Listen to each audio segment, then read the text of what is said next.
We're going to go back to Rio de Janeiro now. That's where our colleague Lisa Abramowicz is, of course, the co-host of Bloomberg Surveillance. She's sitting down with the CEO of United Airlines, Scott Kirby. Lisa, take it away. Thank you so much, David. I am here, still in Rio, with Scott Kirby, the CEO of United Airlines. Scott, always wonderful to speak with you. Great to be here, Lisa. Thank you for being here. I was actually surprised by the tone here, and I shouldn't be surprised because every conversation I have with different executives in the airline industry, things are better than expected. Demand's actually picking up. It's been more resilient. This summer's going to be a record summer. You're hearing the same thing? Is that kind of your tone as well? Yeah, a lot of questions from people around the globe, really, like, because we're a U.S. airline, obviously, like, what do you think is going to happen in the Gulf? And people are worried about oil prices, but demand, certainly U.S., anything related to the U.S.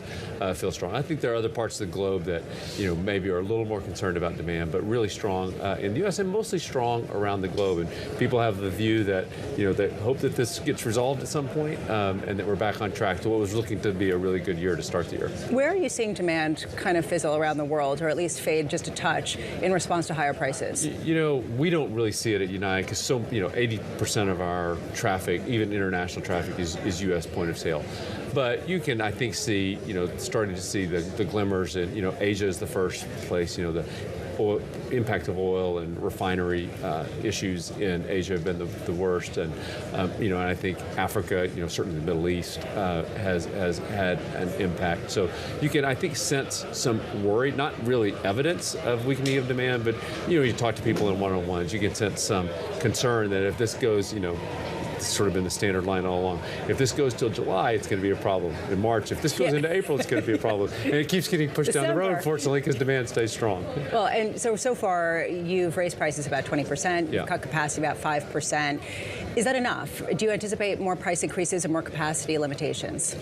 Time will tell. It depends on what's happening with the economy, what happens with oil prices. But I feel pretty good about where we are right now. We laid out a path to getting to 100% fuel recovery. It certainly looks like we're still pretty much solidly on that path. And oil, even though oil has come down a little, so I actually would move it a little earlier from when we said it. But we feel pretty good about where the demand environment is, and the consumer's been resilient even with fares, up. But in truth, like, fares are up 20%, but they're still in real terms lower than they were in 2019. So air travel remains by far the best value as part of the travel chain, and so I've been pleasantly surprised with the resilience of the consumer so far. Is it all driven by the premium consumer who seems to be insatiable, or is it really across the board? I always talk about it, at least at United, we're investing nose to tail for our customers. And most of the things that we're doing for the product apply to everyone. Seatback entertainment in every seat, Starlink on every aircraft, great new interiors, applies to everyone. And the premium has been stronger for a couple of years. It's still a little bit stronger, but it's pretty hard to, I think it's been strong, across the board for us. But, we skew to the high end. Even the economy passengers are, skewing towards the top end of that K curve for air travel. And international, of course, skews even higher. But we really haven't seen any noticeable cracks in demand sort of anywhere in the cabin. I know you've been upgrading all your planes quite considerably. Nose to tail, whether it's the fold-down seats to have you sleep across the favorite. Yeah, exactly, especially if you've got kids. I wish that I'd had that when I was anyway. Moving along, do you find that it's difficult to upgrade as quickly as you want because of just some of the delays and deliveries that we're seeing in certain of the aircraft manufacturers? Yeah, we got ahead of it. We started ahead. We ordered a lot of aircraft. We got ahead of the supply chain, as being the first really back during COVID. We anticipated problems, so we actually over-ordered because we anticipated problems. The problems have been bigger than we thought, but we've mostly managed through those. And like seat manufacturing, seats are a big issue across the industry. We've mostly stayed ahead of it. We've been somewhat impacted by it, but we've mostly stayed ahead of that. And even Starlink, for example, we're going to have the whole fleet done. We expect next year. It can't be done fast enough, but by being the first big airline to order, we're at the front of the queue. And so most of the things we're doing, because we're at the front of the queue, we're much less impacted than other competitors around the globe. There were reports that you were talking about Rolls-Royce a couple of minutes ago, talking about how they've been a problem in terms of just honoring contracts. And what exactly is their role in some of the delays that we're seeing, particularly with Airbus? Well, engines are really the issue. I think they're going to constrain supply around the globe for probably the next decade. There's not enough engine capacity. There's something like 900 aircraft around the globe that are grounded right now that should be flying because they don't have engines that can fly. And it's not an easy problem to fix, and it's going to take time. And so really kind of we need all the engine manufacturers, and really the forgings and castings that go into the blades in the engines are really, I think, the biggest constraint. And that takes time to fix, but we start fixing that. All the aircraft at Boeing and Airbus, they're going to be able to produce a lot of aircraft, I think. They're both starting to get things on track for producing aircraft. But they're going to be producing gliders because there's just not enough engines. Well, gliders are not going to fly for the industry, quite literally. Yeah. I cannot imagine that, trying to have long-haul flight on a glider. Do you think, though, that Rolls-Royce has been a bad actor, or not as much of a good actor relative to, say, some of the others that have been ramping up? Well, that's certainly been our personal experience with United at Rolls. And that's what I hear from others around the industry, too. Is that constrained to Airbus deliveries more than Boeing?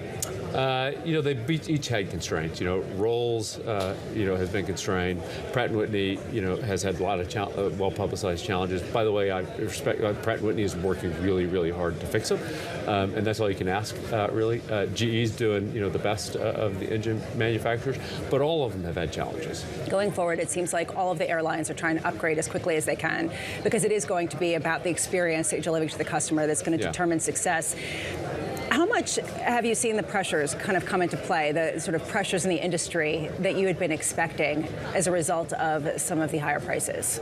Well, I think we're the ones creating pressure, to be honest with you. We're investing more than anyone. And we're doing the kinds of things really that no one has ever done, whether, it's the relaxed row here in the United States, putting Starlink on every airplane, but also the technology. Like you use the United app, it is materially different than, I don't know who has the second best app in the world, but they're way behind United.